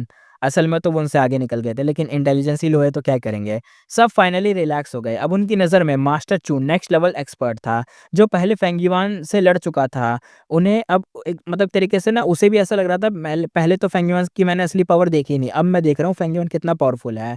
और सबसे स्मार्ट बात, सी में किल नहीं किया उसने, ब्लड होता तो और मॉन्स्टर अट्रैक्ट हो जाते, यानी इंटेलिजेंट भी बहुत बढ़िया था Fengyuan. Trap but not kill, expert move था। और ये सब देख के भाई ये लोग तो एकदम हिल गए थे। फेंगयुआन को इंटेलिजेंट, जीनियस, एक्सपर्ट बहुत कुछ मानने लग गए थे। ग्रुप आगे बढ़ता गया। फेंगयुआन एक तरीके से गार्डियन बना हुआ था और इसके बाद कोई मेजर डेंजर नहीं मिला। सी स्पाइडर सिर्फ एक डेंजर थे। ब्लैक ऑयल कलेक्ट करने वालों को 100 टाइप के एक्वाटिक बीस्ट मिलते हैं। कभी-कभी तो स्पेशल करंट में भी फँस जाते हैं, बिना कंट्रोल के एक तरीके से ड्रिफ्ट करते हुए। बीच-बीच में छोटी प्रॉब्लम्स आई पर कोई डिज़ास्टर नहीं था। फाइनली काफ़ी मेहनत के बाद वो अर्थ ट्रेंच पहुँच गए। अंदर डाइव करने की ज़रूरत ही नहीं थी। यहाँ ऑलरेडी मैसिव ब्लैक ऑयल था। किसी गू इमॉर्टल ने माइन नहीं किया। मतलब किसी भी गू इमॉर्टल ने माइन गू इमॉर्टल? हाँ, गू इमॉर्टल कहाँ पे? गू मास्टर है ना यहाँ पे। अर्थ ट्रेंच ब्लैक ऑयल से भरा था और कुछ ब्लैक ऑयल बाहर लीक हो रहा था। ऑक्टोपस के टेंटिकल जैसा था। ये बिखरा हुआ सीवीड जैसा था और फिशिंग विलेज के गू मास्टर ने अपने गूवर्म से ऑयल के पास जाकर कलेक्ट करना स्टार्ट करा। बिल्कुल वर्कर भी इसकी तरह काम कर रहे थे। फेंगियन दूर से देख रहा था। ये ब्लैक ऑयल कलेक्ट करने वाले गूवर्म उनका कोर वाइटल गो थे। ये टॉपिक टैबू था, इसलिए पहले उसने पूछा नहीं था। पर उसकी एबिलिटी के सामने सब क्लियर था। यानी फेंगियन देख सकता था कि इनका जो एक तरीके से चीज़ें हैं वो सब जानता था इनके बारे में। फेंगियन अपने माइंड में कहता है, इस अननेम्ड आइलैंड का नंबर 1 रिसोर्स ब्लैक ऑयल है। अगर इसी ब्लैक ऑयल से इनके लिए गो रिफाइन करो, इनकी एक तरीके से एफिशिएंसी बढ़ जाएगी। तभी अचानक शीशल शार्क का एक बड़ा ग्रुप यहाँ पे आ गया, शार्क्स था। उसके मुँह खुले और अंदर से शार्प शीशल तिथ लगे हुए थे, खतरनाक वाले। शी-शेल वाले वो दाँत होते हैं ना, खतरनाक लगते हैं, मतलब शेल वाले दाँत वो और ज़्यादा पावरफुल होते हैं, तो बड़े खतरनाक लग रहे थे। ये शार्क स्पेशल होते हैं, पैदा होते वक़्त इनके दाँत नहीं होते, ग्रो होने पर शी के सेल्स उखाड़ कर अपने मुँह में ही घुसा लेते हैं। टाइम के साथ शेल्स रूट पकड़ लेते हैं और जितने ज़्यादा उतने वाइट और रफ़ दिखते हैं और खतरनाक टफ से एकदम मजबूत, बहुत खतरनाक दाँत दिखते हैं इनके। शी शेल शार्क अपने शी शेल टीथ से स्ट्रॉन्ग प्रे को भी चीर देते थे, यानी जो शिकार होता था उसको चीर-फाड़ कर देते थे। ये जो शी शेल होते हैं इनके, बड़े खतरनाक थे इनके दाँत। बचपन में वीक थे पर अडल्ट होते ही ये शार्क के ओवरलॉर्ड बन जाते हैं। मतलब शार्क्स में ना ये खतरनाक होते जाते हैं। शार्क में भी शार्क के ओवरलॉर्ड मीन्स ऐसा मान लो कि जो शार्क्स होती हैं नॉर्मल वाली, उन शार्क से भी ज़्यादा पावरफुल हो जाते हैं। ये शार्क ग्रुप पावर में सी स्पाइडर से काफ़ी ज़्यादा स्ट्रॉन्ग था, पर फिशिंग विलेज गो मास्टर बिल्कुल नहीं डरे थे। वो ब्लैक ऑयल बायोम में ईज़िली मूव कर रहे थे। कभी-कभी कलेक्ट ब्लैक ऑयल स्प्रे करके बैरियर बना लेते थे। शी शेल शार्क का साइज़ बड़ा था। इस एरिया में मूव करना उनके लिए मुश्किल था। ब्लैक ऑयल चिपकते ही वो स्लो हो जाते थे, फिर बिल्कुल स्ट्रगल करते थे। गो मास्टर ने बायोम का यूज़ करके शार्क को ब्लॉक करा और ऑयल में फँसा दिया। थोड़ी देर में शार्क थक गए और धीरे-धीरे ब्लैक ऑयल ने उन्हें एकदम खा सा लिया। वो क्या कर पाते हैं। नॉर्मली ब्लैक ऑयल जो होता है ना, पूरा बॉडी, बोन, ब्लड डिसॉल्व करने में काफ़ी टाइम लगता है। ब्लैक ऑयल एक इमॉर्टल मटेरियल है। फूड पाथ दामाक के साथ था, इसलिए अर्थ ट्रेंच एक एक्सट्रीम डेंजर ज़ोन था। फेंगमैन अपने माइंड में कहता है, उसे याद आया कि पिछली लाइफ में पहली बार जब उसने ब्लैक ऑयल को प्रे खाते देखा था, तो कई रात तक नाइटमेयर आते रहते थे। ब्लैक ऑयल उसकी बॉडी पे चिपक कर धीरे-धीरे खा रहा हो, ऐसा होता था। यानी असल में पता क्या है, ये जो ब्लैक ऑयल है ना, ये भी कोई कम चीज़ नहीं है। ब्लैक ऑयल अगर तुम्हारी बॉडी पे लग जाएगा तो एकदम लीच की तरह तुम्हारा खून-वून, बॉडी-वॉडी सब चूस डालेगा, डिसॉल्व हो जाएगा, खत्म कर एसिड मान लो इनको। ऐसा एसिड जो लीच की तरह चिपक जाए पूरी बॉडी पे, एकदम मास्क की तरह। जो मास्क होता है जो लगा लेते हो ना, मास्क एकदम चिकनी मिट्टी मास्क होता है, जो भी होता है, मुल्तानी मिट्टी या जो भी मट्टी-वट्टी की तरह लेप लगा लो। ऐसी लीच टाइप का लेप जो एसिड में डूबा हुआ हो और सब खा कर डिसॉल्व कर जाए। नॉर्मली ऑयल कलेक्टिंग वो मास्टर ग्रुप ग्रुप में काम नहीं करते हैं। रीज़न सिंपल होता है, ब्लैक ऑयल चिपक गया तो सब मर सकते हैं। आज ग्रुप बना था क्योंकि सिचुएशन स्पेशल थी। फेंगियन ट्रांसमिशन के थ्रू कहता है, जो शीशे शार्क फंसे हुए हैं उन्हें बाहर खींच लो, ये सब यूजफुल मतलब गू मटेरियल है। विलेज हेड कहता है, मास्टर चू ये शार्क ब्लैक ऑयल से पॉल्यूट हो चुके हैं, हम इनका क्या करें। तो फेंगियन कहता है, टेंशन मत लो, ब्लैक ऑयल रिमूव करने का मेथड मेरे पास है, ये तुम्हारे लिए काम का है। वाटर शेल गू और फेंगियन की पावर देखने के बाद विलेज हेड ने ऑर्डर दे दिया कि हाँ सच ही होगा। विलेज हेड कहता है, सब सुनो, जल्दी करो और केयरफुल रहना, ब्लैक ऑयल टच नहीं होना चाहिए। ब्लैक ऑयल चिपकने के बाद फूड पाथ दामाक बॉडी पे चिपक जाते हैं। मॉर्टल बॉडी उस एक तरीके से कोराइजन को सर्वाइव नहीं कर पाती और ख़त्म ही हो जाती है। फेंगियन कहता है, अगर चिपक भी गया तो मैं हटा दूँगा, टेंशन मत लो, अपना काम अच्छे से करो। सब खुश हो गए, पर फिर भी एक्सट्रीम अलर्ट के साथ वो काम कर रहे थे। जब क्या हुआ ना, जब शीशे शार्क बाहर खींच ले गए, ज़्यादातर तो ज़िंदा थे। ब्लैक ऑयल में गिरते ही तुरंत नहीं मरते, धीरे-धीरे मरते हैं, लेकिन ज़्यादातर ज़िंदा थे। तब एक सरप्राइज़ भी हुआ। गो मास्टर कहता है, देखो क्या मिला, देखो क्या मिला, एक ट्रैप्ड मरमेड। एक मरमेड कॉर्प्स निकाला गया, ब्लैक ऑयल से कवर्ड था। बॉडी से लग रहा था कि एक यंग गर्ल है। गो मास्टर कहता है, इसमें अभी भी थोड़ी लाइफ फोर्स है। फेंगियन कहता है, मुझे दो, मुझे देखने दो, इससे कुछ हो तो नहीं गया, मर-वर तो नहीं गई। नेक्स्ट सेकंड ही ब्लैक ऑयल बिल्कुल ओबीडिएंट बच्चे की तरह मूव हुआ। मरमेड से हट के फेंगियन के सामने एक ब्लैक बॉल बन गया। गो मास्टर शॉक में हो गए। एक बंदा कहता है, मास्टर चू नेक्स्ट लेवल है, मास्टर चू नेक्स्ट लेवल है। इस बंदे का कंट्रोल देखकर तो डर लगता है। रिस्पेक्ट और बढ़ गई भाई सबके बीच में। फेंगियन कहता है, जब तक मैं हूं ना, तुम सब सेफ हो, टेंशन मत लो। पर अगले ही सेकंड फेंगियन का स्माइल फ्रीज हो गया। उसकी नजर मरमेड के फेस पर अटक गई और फेंगियन कहता है, मो मो सीन यहाँ पे शिफ्ट होता है और फेंगियन अपने फ्लैशबैक में चला जाता है, यानी पुरानी ज़िंदगी पास्ट लाइफ का सीन दिखाने लग जाते हैं। पास्ट लाइफ में डीप सी में एकदम कंप्लीट अंधेरा था, पर फेंगयुआन को सब डार्क ग्रीन विजन में दिख रहा था। फेंगयुआन अपने माइंड में कहता है, नया गु काम का निकला, डीप सी में बिना लाइट के भी देख पा रहा हूँ। लाइट जलाई तो प्रेडेटर्स अट्रैक्ट हो सकते हैं, इसलिए मुझे ऐसे ही आगे बढ़ना पड़ेगा। आगे डीप सी में ब्लैक पैचेस दिख रहे थे, ये ब्लैक ऑयल था। पाइथन जैसा टैंगल्ड, ऑलमोस्ट स्टिल था, पर टेरिफाइंग लेवल की चीज़ थी ये। फेंगयुआन ने गिल्स से वाटर में ब्रीथ किया था, यानी ये फेफड़े की जगह पर वो नहीं होते जो गिल्स होते हैं, जो मछलियों में वाले फेफड़े होते हैं, उनका यूज़ करके सांस ले रहा था। थोड़ा दूर रुक कर वो एक्टिवेट करा। ब्लू लाइट पाम से जमा हुई, बीम्स ब्लैक ऑयल पे लग गई और स्लोली ब्लैक ऑयल उसकी पाम में शक होने लग गया, अंदर घुसने लग गया। पाम्स में ना बॉटमलेस होल्स बन गए थे जिसके थ्रू वो अंदर घुस रहा था। टाइम के साथ फेंगुइन अलर्ट रहा, सराउंडिंग्स को चेक करता रहा और प्राइमल एसेस भी चेक कर रहा था कि कहीं खत्म ना हो जाए। थोड़ी देर बाद फेंगुइन अपने माइंड में कहता है, बस अब रिटर्न का टाइम है। एसेंस लो हो रहा था और खासकर उसका एप्टीट्यूड बेटर होता तो कुछ कर पाता, लेकिन एप्टीट्यूड अच्छा नहीं था। जैसे ही रुक कर वापस मुड़ने लगा कि निकलूं, तभी बूम आवाज आई। एक जबरदस्त फोर्स ने उसे उड़ा दिया। फेंगुइन अपने माइंड में कहता है, इम्पैक्ट करंट, ये तो इम्पैक्ट करंट है। ये नॉर्मल वाटर जैसा होता है, पर टच होते ही वॉयलेंट पुश देता है, एकदम से बूम आवाज आती है। बैम बैम आवाज आने लग गई, मल्टीपल करंट्स एकदम से फटने लग गए, बोन क्रैक हुई, नाक और मुंह से ब्लड निकल गया फेंगुइन के। एसेंस ऑलमोस्ट खत्म था। आखिरी इम्पैक्ट करंट ने उसे ब्लैक ऑयल में ही ढकेल दिया।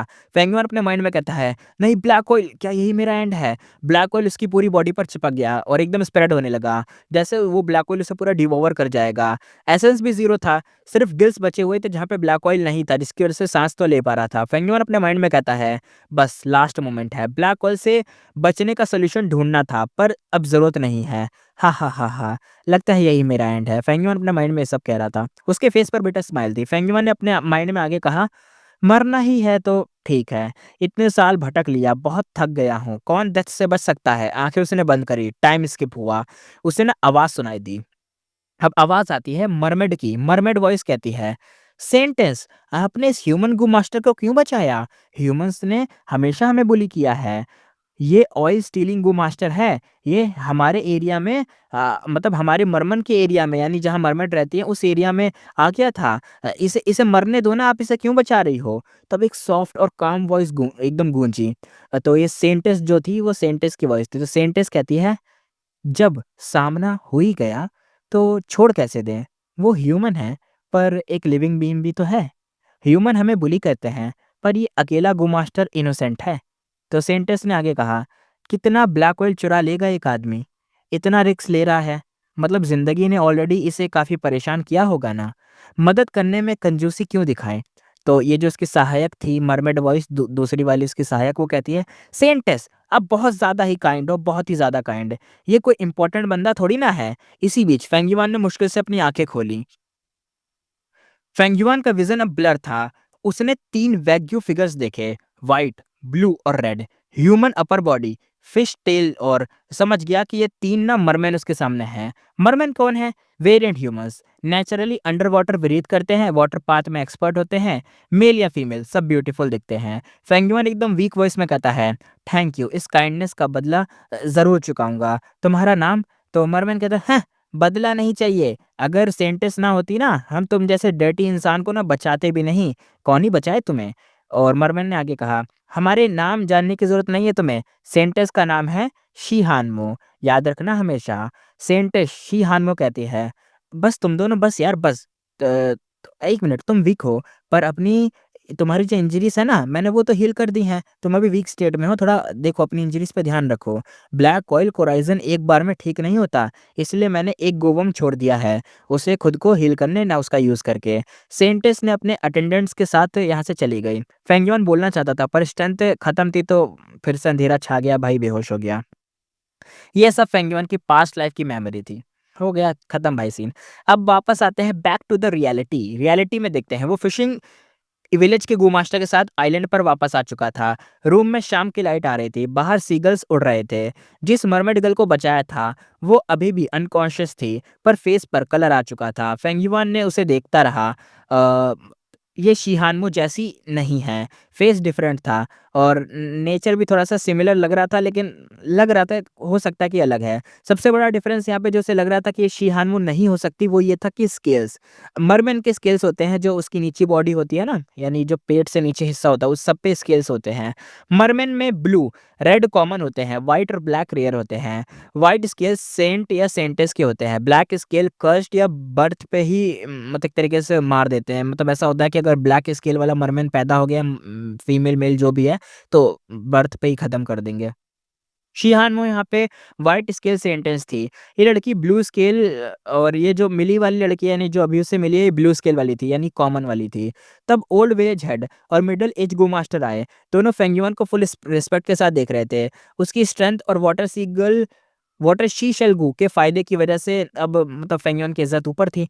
तो यहाँ पे विलेज हेड कहता है, मास्टर चू खाना रेडी है, खा लीजिए। मिडल एज गो मास्टर भी कहता है, जब ये जागेगी ना, हम इसे आपके पास ले आएँगे। तो फेंग युआन कहता है, नहीं, नहीं, नहीं, जब ये जागे इसे जाने देना, मेरी तरफ से छोड़ दो। विलेज हेड कहता है, टेंशन मत लो, वैसे भी मरमैन यहाँ पहले भी ब्लैक ऑयल लेते रहे हैं, हम शेयर कर लेते हैं, हम भी कुछ नहीं करते।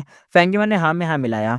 सोल सर्च से उसे सब कुछ इन्फॉर्मेशन मिल चुकी थी और एक बात भी क्लियर हो गई थी, बाहर के वर्ल्ड में ह्यूमंस और मरमैन एनिमीज़ होते हैं, पर इस ग्रोटो हेवन में दोनों शांति से रहते थे। इंटरैक्शन और कभी-कभी मैरिजेस भी पॉसिबल थी यहाँ पे तो। फेंग युआन अपने माइंड में कहता है, ये जगह ह्यूमंस के लिए भी पैराडाइज़ है और मरमैन के लिए भी। सीन यहाँ पे शिफ्ट होता है। एक छोटे से घर के अंदर भयंकर सा टर्बुलेंस हो रहा था, एकदम हिले जा रहा था सब कुछ। Dark red light waves Feng yuan के अराउंड घूम रही थी। असल में फेंग युआन यहाँ पे गू रिफाइन कर रहा था। दोनों हाथ आगे, बीच में बेसिन साइज ब्लैक ऑयल बोल था। ये प्योर ब्लैक ऑयल एसेंस था। रिफाइनमेंट लास्ट स्टेज में था। फेंगयुआन ने अपने इमोर्टल प्राइमेसी से गोल्डन स्केल निकाली। डेसोलेट बीस्ट गोल्डन ड्रैगनफिश के स्केल्स थे ये। स्केल ब्लैक ऑयल में गई, बूम आवाज आई। ब्लैक ऑयल बॉल स्पेंड हो गई, मतलब बड़ी हो गई, एक्सपेंड हो गई।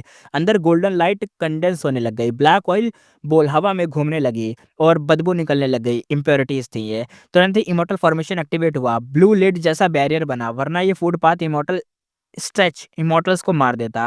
ये रिफाइनमेंट इमॉर्टल लेवल का था।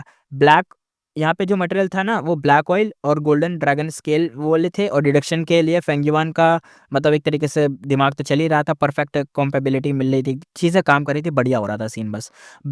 ये जो ब्लैक ऑयल था ना, अब ब्लैक गोल्ड बन चुका था, पूरा गोल्ड ब्लैक गोल्ड बन चुका था। अंदर गूवर्म के कुछ साइंस भी दिख रहे थे।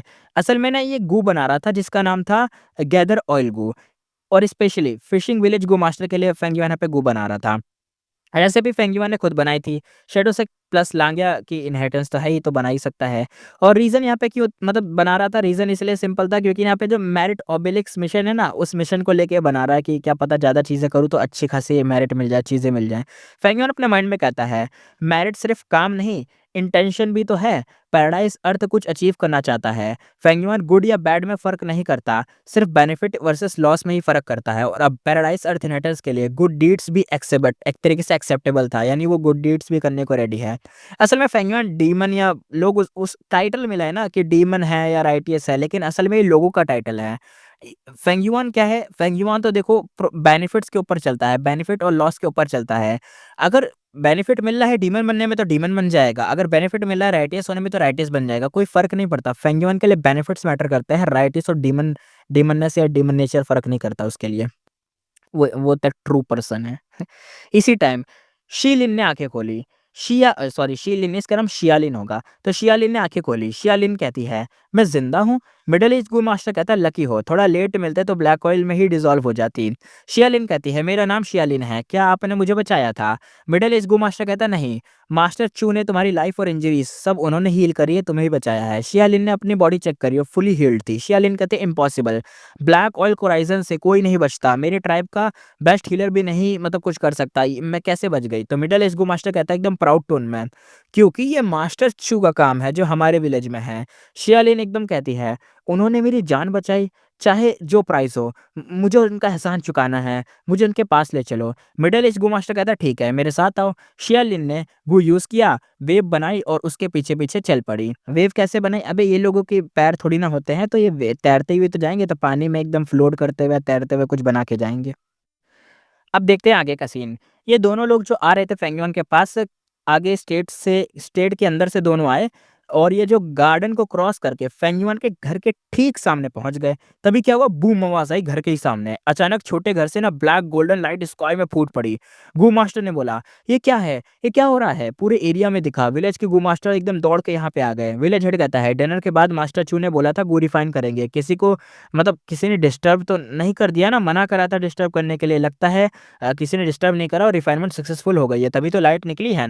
गू मास्टर ने कहा, "ऐसी कोई रिफाइनमेंट सिंपल नहीं हो सकती, कुछ बढ़िया ही बनाया होगा। ऑब्वियसली मास्टर चू है, ऑर्डिनरी कैसे हो सकता है?"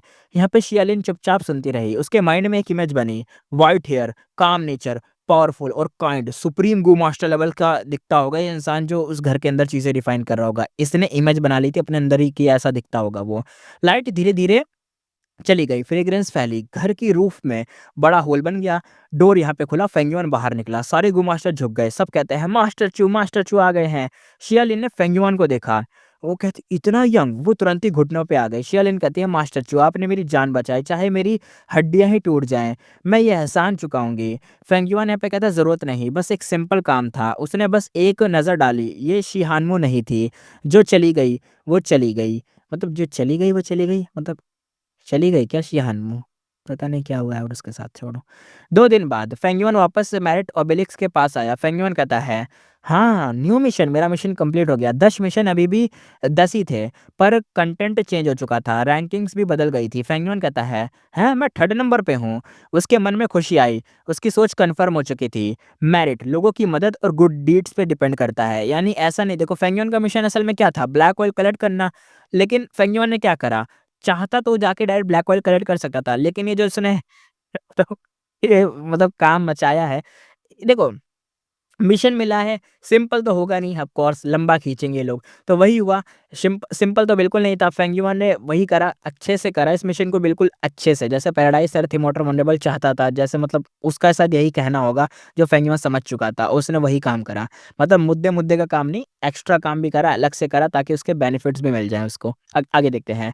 अगर वो अकेला ब्लैक ऑयल कलेक्ट करता तो 3rd रैंक कभी नहीं मिलती उसको, क्योंकि उससे भी बढ़िया-बढ़िया वाले काम थे जो और लोग ले गए थे। और उसको सबसे नीचे वाला काम मिला था जिसमें मेरिट पॉइंट बहुत कम थे, लेकिन फेंगयुआन ने एक्स्ट्रा काम करा, इस वजह से उसका मेरिट पॉइंट इतना ज़्यादा मिला कि वो 3rd नंबर पे था। इसलिए उसने गैदर ऑयल गू बनाया, विलेज गू मास्टर को दिया, खुद भी सी में गया, ज़्यादा ब्लैक ऑयल निकाला, थोड़ा उनके लिए भी छोड़ दिया। ओबेलिस्क के नीचे इन्फॉर्मेशन पाथ मॉडल को पड़े थे। फेंगयुआन ने चेक करा, ये मियाओ मिंगशेंग और बाकी लोगों के रिकॉर्ड्स थे। इन्फॉर्मेशन मिला कि कहीं humans plus merman equal status में रहते हैं। दूसरी जगह लिखा था, जो टफ मिशन लेके डेसोलेट बीस्ट मारे, उसकी वजह से ह्यूमंस मरे और रैंकिंग लास्ट हो गई। और तीसरी जगह लिखा था कि कुछ लोगों ने समझा मेरिट का मतलब हेल्पिंग पीपल है, पर प्रूफ नहीं था तो वो कुछ कर भी नहीं पाए। मियाओ मिंगशेंग ने एक बात और डिस्कवर की थी, ये पहला ग्रुप नहीं था जो यहाँ आया। सबसे वैल्यूएबल इन्फॉर्मेशन फेंगजियांग से आई थी। एक फॉरबिडन सी एरिया है, डीमन सप्रेशन रिग्रेट क्राइंग सी नाम का। लेजेंड कहता है कि पैराडाइज अर्थ इमॉर्टल वनरेबल ने यहाँ एक सुप्रीम डीमन को सप्रेस किया, सुपर इमॉर्टल फॉर्मेशन लगाई ताकि वो रिग्रेट और एक तरीके से रिप्रेटेंशंस में रहे। यानी होता है ना कि अगर एक डीमन है तो तुम उसको ऐसा रिग्रेट दिलवा दो कि वो अपने कर्मों में ही पड़ा रहे कि अरे मैंने गलत कर दिया, मैंने गलत कर दिया, मैंने क्या करा, रिग्रेट में ही पड़ा रहे। तो एक ऐसी जगह बनाई थी, एकदम ताई क्लैन का जैसा वो है ना, वैसा ही इसने बनाया था, ताकि मतलब लेकिन ताई क्लैन तो सप्रेस नहीं करता, मीन्स वो ये करता है कि कैद कर लेता है। लेकिन ये जो पैराडाइज अर्थ इमॉर्टल वनरेबल था ना, ये लाइफ की वैल्यू करता है, चाहे बंदा डीमन हो, चाहे राइटियस का हो। ये एकदम कैद करके मारता-वारता नहीं, ये ऐसा करता है कि एक ऐसी चीज़ बना देता है जिसके अंदर लोग इल्यूज़न में फँस जाते हैं, अपनी ज़िंदगी दोबारा जीते हैं। जैसे फेंगयुआन के साथ 3 ज़िंदगी वाला सीन नहीं हुआ था? लू वाइयिन ने करा था कि फेंगयुआन को 3 ज़िंदगियाँ दिलवाई थी, जहाँ पे उसको अच्छे से ज़िंदगी दिलवाई थी, एकदम बहुत बेहतरीन तरीके से उसकी लाइफ़ चल रही थी। लेकिन फेंगयुआन ने एंड में उसके ड्रीम कैसी की तैसी कर दी थी। तो उसने बोला था, this demon can't be change, मतलब ये कभी बदल नहीं सकता, ये डीमन ऐसा ही रहेगा। तो वही वाला सीन था कि मतलब पैराडाइज़ भी ऐसे ही करता था कि वो लोगों को इल्यूज़न दिखा के उनको गुड डीड्स करवाता था, या अगर उन्होंने कुछ गलत काम करा तो उसके ऊपर उन्हें रिग्रेट दिलवाता था कि ये मेरे को ये नहीं करना चाहिए था, ताकि जो बंदा है वो सिर्फ़ कैद में ना रहे, वो चेंज हो जाए, और जब मतलब वो जो सप्रेशन है उसके ऊपर से हटे तो वो एकदम नया इंसान बन के बाहर आए, ऐसा टाइप का। आगे देखते हैं। उस डीमन क्या रिग्रेटफुल क्राइज़ हमेशा उसी में सुनाई देता है। ये पढ़ते ही फेंगयुआन के दिमाग में एक नाम आया, वो था रिग्रेट गू। यार ऐसा नहीं लग रहा है कि हम वैसे आ गए, पुराने टाइम में आ गए? मतलब जब मानवा चैप्टर 1 चैप्टर 2 से लेके कितने चैप्टर 1 से लेके चैप्टर 127 या 100 तक मान के चल लो, उसमें हुआ नहीं था फेंगयुआन की लाइफ चल रही थी, फेंगयुआन ने कैसे एकेडमी में जॉइन करा था, गुयू क्लैन के अंदर फेंगयुआन कर रहा था। ऐसा नहीं लग रहा कि नॉस्टैल्जिक फील हो रहा हो? फेंग ये वाला जो चैप्टर पढ़ रहे हैं हम, ये जो सीन चल रहा है, ऐसा नहीं लग रहा नॉस्टैल्जिक फील हो रहा है, वही पुराना टाइम याद आ गया हो? बढ़िया लग रहा है यार ये पढ़ते हुए। बताना तुम अपना ओपिनियन। अब ये सब देखने के बाद फेंगयुआन ने भी अपना एक कैजुअली इन्फॉर्मेशन पाथ मॉडल को रैंक एट इमॉर्टल गो हाउस मेरिट ओबेलिस्क के सामने छोड़ दिया, ताकि उसने भी अपनी इन्फॉर्मेशन छोड़ दी कि उसे क्या मिला। अब वो भी यहाँ से जा रहा है ना, इसलिए इस गू के अंदर उसने ब्लैक होल कलेक्ट करने का फुल एक्सपीरियंस और मेरिट बोर्ड का एक्सपेरिमेंट हॉनेस्टली लिख दिया। जो गो इमॉर्टल बाद में आएंगे वो ये इन्फॉर्मेशन देख सकते हैं, छुपाने का कोई फायदा तो था नहीं। पहले पहले ही लोग गैस कर चुके होंगे। दूसरा, ये चीज़ वेरीफाई करना बहुत ईजी है, तो कोई छुपाने का फायदा नहीं है। फेंगयुआ ने लिखा, मतलब फेंगयुआ ने कहा, सीधी बात में ये सीक्रेट सीक्रेट नहीं है। पैराडाइज अर्थ इमॉर्टल वल्नरेबल ने ये ट्रू इनहेरिटेंस जानबूझकर ऐसी बनाई ताकि लोग काइंडनेस का काम करें। ये बिल्कुल पैराडाइज अर्थ का स्टाइल था। अब फेंगयुआन को पूरा यकीन हो गया कि ये पैराडाइज अर्थ का ट्रू इनहेरिटेंस ही है। इस वर्ल्ड में गू मास्टर और गू इमॉर्टल अपनी इनहेरिटेंस छोड़ के जाते हैं। ये यहाँ की सबसे बड़ी ट्रेडिशन होती है। हर इनहेरिटेंस में क्रिएटर का स्टाइल और मतलब विजडम या वाइस चीज़ें होती हैं, उनका सब कुछ तौर तरीका सब कुछ होता है। एग्जाम्पल जैसे फ्लावर वाइन मॉन्क, याद है तुम्हें flower wine monk? Flower wine monk मरने के बाद भी गुयू क्लैन से बदला लेना चाहता था, तो उसका वो जो स्टाइल था, इसलिए वीडियो छोड़ी थी, अंडरग्राउंड केव बनाई थी, फेंगयुआन को उसके अंदर ल्योर किया था। तो फेंगयुआन क्या कोई भी मतलब ल्योर हो जाता, लेकिन फेंगयुआन उसके अंदर आ गया था। दूसरा, 88 ट्रुआंग बिल्डिंग जायंट सन इमॉर्टल वल्नरेबल की लक पाथ इनहेरिटेंस पूरी हुआंग जिन ब्लड लाइन को हेल्प करने के लिए थी, जो इसका स्टाइल था। तीसरा, हाई फैन की इनहेरिटेंस सब कुछ ग्रैंड डॉटर को देना चाहता था, पर फेट ने अलाउ ही नहीं करा, तो क्या बोले, फेंगयुआन को मिल गया। चौथा, शैडो सेक्टर। अगर spectre soul demon vulnerable fail नहीं होता तो ये इनहेरिटेंस होती ही नहीं। कैप्चर होने के बाद उसने फेंगयुआन को लास्ट होप बना के शैडो सेट की इनहेरिटेंस छोड़ी थी। हर इनहेरिटेंस अलग होती है। पैराडाइज अर्थ इनहेरिटेंस जो थी, काम, काइंड, वार्म और ब्राइट थी। फेंगयुआन सोचते हुए कहता है, अगर एक दिन मैं भी फेल हो गया और मर गया तो मैं भी अपनी इनहेरिटेंस छोड़ जाऊंगा, चाहे वो अदरवर्ल्डली डीमन था, पर इतने टाइम से इस वर्ल्ड में जी के लड़के वो इस वर्ल्ड का हिस्सा बन चुका था। अगर फेंगयुआन ट्रू इनहेरिटेंस होती तो वो भी एक्सटर्नल लाइफ परस्यू करने को एनकरेज करता, यानी मतलब जो भी फेंगयुआन की इनहेरिटेंस लेता वो पक्का मतलब ऐसा इंसान होता जो एक्सटर्नल लाइफ परस्यू करता, या उसके अंदर ऐसी होप होती कि वो ये चाहता या करने लग जाता कि उसको भी एक्सटर्नल कह रहा हूँ, सॉरी, इंटरनल लाइफ चाहिए। फेंगयुआन इंटरनल लाइफ को परस्यू करता है ना, सॉरी सॉरी क्या बोल जाता हूँ मैं कभी कभी। आगे देखते हैं।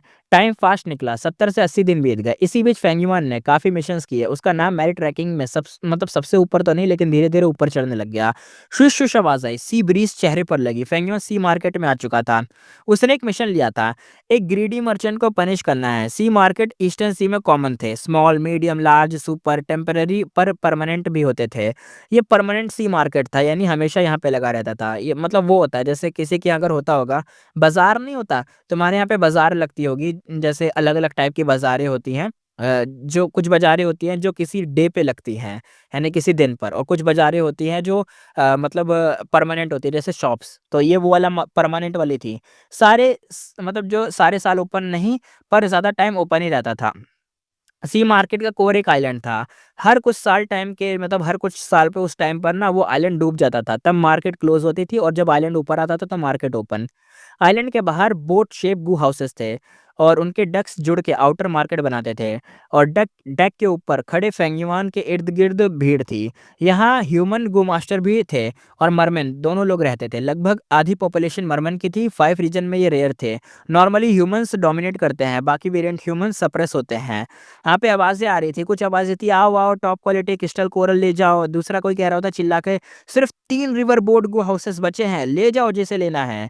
कोई तीसरा कह रहा होता है, ग्रैंड सॉइल खरीद रहे हैं, ग्रैंड सॉइल खरीद रहे हैं, जितना हो सके आओ, ले जाओ ले जाओ ले जाओ ले जाओ। एकदम शोर शराबा मचा हुआ था, फुल बार्गेनिंग, क्राउड व्राउड चल रहा था, एकदम खतरनाक। फॉर मार्केट लाइवली लग रहा था। ज्यादातर स्टॉल गो मास्टर चला रहे थे, मॉडल बहुत कम थे।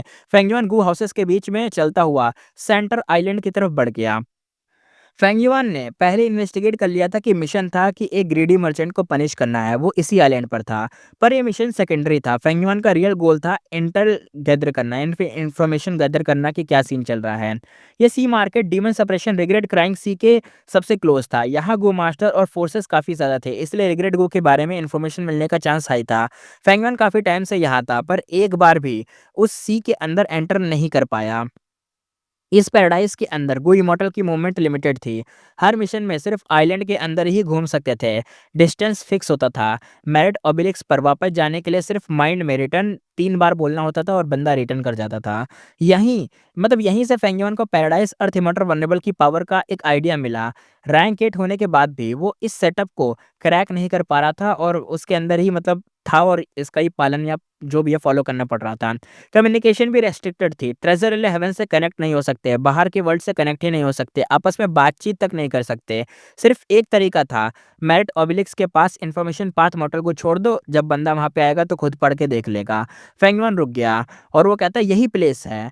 वो एक गैम्बलिंग डेन के सामने खड़ा था, गोल्डन जेड हाउस नाम का। ये आइलैंड का सेंटर था, हाईएस्ट अथॉरिटी वाला प्लेस था। नॉर्मल गो मास्टर का एंट्री अलाउड ही नहीं था। सिक्योरिटी बड़ी टाइट थी, पर मॉर्टल सिक्योरिटी फेंगयुआन को कैसे ही रोक सकती है। फेंगयुआन कहता है अपने आप से, रॉक गैम्बलिंग ट्राई करते हैं ज़रा। मर्चेंट को पनिश करना मतलब सीधा मारना नहीं होता। फेंगयुआन खुद पहले मर्चेंट था, उसके पास गैम्बलिंग डैन का एक्सपीरियंस था, उसे पता था कि मर्चेंट को दर्द कैसे देना है। वो अंदर चला गया। मैं भी समझ गया कैसे दर्द देगा। उसके सारे के सारे रॉक को खोल देगा जिसके अंदर अच्छी-अच्छी चीज़ें हैं। और बंदे को दर्द होने लग जाएगा कि यार सारा नुकसान तो मैं ही उठा रहा हूँ, यही बंदा सब ले जा रहा है ना? तो वही दर्द हो गया ना? वैसे यही तो है, कोई नहीं। मेमोरी फ्लैश होती है। लो भाई चले गए क्या हम दोबारा से वहाँ पे? फ्लैशबैक तो नहीं है, देखते हैं आगे क्या होगा। लूडा नाम का चिल्लाते हुए कहता है, हा हा हा हा, कौन गैम्बल करेगा? सेंटेस भी डर गई। तुम लोगों की क्या औकात है? सेंटेस तो कुछ कर नहीं पाई। उसके अराउंड ह्यूमन और मरमेन थे। ज़्यादातर मरमेन्स गुस्से में थे पर चुप थे। एक गू मास्टर ने बोला, ये लूडा हद से ज़्यादा गिर चुका है। सी मार्केट में सेंटेस को ओपनली प्रोवोक कर रहा है। दूसरे गू मास्टर ने बोला, इसके पीछे फ्रॉस्ट टाइट ट्राइब का लीडर है, इसलिए ज़्यादा उड़ता रहता है ये। तीसरा गू मास्टर कहता है, अगर ऐसा चलता रहा तो सेंटेस की रेपुटेशन खराब हो जाएगी, क्या करें? ब्लू गार्ड और रेड गार्ड वरीड हो गए थे। शी हानमो एकदम शांत सी स्माइल के तरीके से कहती है, तो क्या हुआ? रेपुटेशन लूज हो गई, मेरी फाउंडेशन नहीं हिलेगी। वो प्रोवोक कर रहा है मतलब वो लोग पैनिक में हैं। प्लान फॉलो करो, हम जीत जाएंगे। गार्ड्स को क्लैरिटी मिल गई कि क्या करना है उन्हें।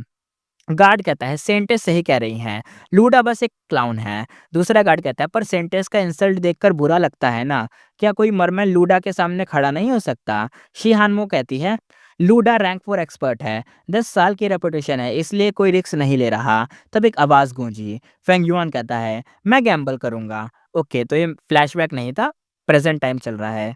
एक मिनट, अगर प्रेजेंट टाइम चल रहा है तो फेंगयुआन यहाँ पे कैसे आया? लेकिन अगर ये फ्लैशबैक है तो अबे क्या सीन चल रहा है यार? अगर प्रेजेंट टाइम चल रहा है तो शी हानमो है क्या उस टाइम पे? इसने तो बोला था शी हानमो नहीं रही। क्या सीन है ये? प्रेजेंट टाइम में फेंगयुआन गैम्बल करने आया हुआ है गैम्बलिंग डैन के अंदर और यहाँ पे शी हानमो है। क्या है सीन? देखते हैं, पता चलेगा। फ्लैशबैक है या मेमोरी है या प्रेजेंट टाइम है, क्या है? आगे देखते हैं। तब शॉक में ह्यूमन गो मास्टर क्राउड से बाहर आ गए, मतलब बाहर आया। गार्ड्स देखते हैं, अरे ये तो वही ह्यूमन है जिसे हमने बचाया था। लूडा कोल्ड टोन में कहता है, ह्यूमन ये मरमैन का मैटर है, बीच में आना चाहता है। लो भाई कंफर्म हो गया। अरे ये वही है, ये फ्लैशबैक है, ठीक है? रियल प्रेजेंट टाइम नहीं चल रहा। फेंगयुआन अभी गैम्बलिंग डैन के अंदर घुसने वाला था ना, ग्रेडी मर्चेंट को वो परेशान करने के लिए। परेशान करना था, ग्रेडी मर्चेंट को पनिश करना था। तो गैम्बलिंग डैन में जाने से पहले फेंगयुआन को एक मेमोरी फ्लैश हुई है पुराने ज़माने की, पास्ट लाइफ की। ओके, तो ये पास्ट लाइफ का सीन चल रहा है। फेंगयुआन कहता है, सच बोलूँ तो सेंटेस ने मेरी जान बचाई थी, ये डेप्थ चुकाना है मुझे। गार्ड्स लो वॉइस में कहते हैं, हमने इससे बचा के गलती नहीं की। शी हानमो उसकी तरफ देखती है और कहती है, बाहर चलो, ये आउटसाइडर है, बेकार सेक्रीफाइस नहीं होने देना। गार्ड्स कहते हैं, सेंटेस आपने कहा था हम अपीयर नहीं कर सकते वरना ट्रैप में फंस जाएंगे, हमें वहां नहीं जाना चाहिए। अब देखते हैं इनसाइड डैन के। लूडा एकदम एंग्रीली हंसते हुए कहता है, अच्छा मरना चाहता है तो ठीक है, रूल्स सेम रहेंगे, पहले चॉइस तुम्हारी होगी। फेंगयुआन हँसते हुए कहता है, "तुम पहले चूज़ करो।" तो राउंड 1 स्टार्ट होता है, फेंगयुआन जीत गया। राउंड 2 होता है, टाइम लगा पर फिर भी फेंगयुआन ही जीता। लूडा सीरियस हो गया, कहता है, "मैं तुम्हें अंडरएस्टिमेट कर बैठा। नाम बताओ, याद रखूँगा।" फेंगयुआन कहता है, "मेरा नाम है गुयू फेंगयुआन। पहले गैम्बलिंग डैन ओन करता था।" फेंगयुआन थोड़ा चिल्लाते हुए कहता है, "फाइनल राउंड, अब यहाँ पे आ जाओ, शुरू करते हैं।" लूडा ने एक रॉक चूज़ किया, फिर डैन के सारे रॉक्स तोड़ दिए। फेंगयुआन कहता है, "तुम रूल्स तोड़ रहे हो, तुम्हें एक रॉक लेना था ना, तुमने सारे क्यों तोड़े?" लूडा हँसते हुए कहता है, "रूल्स?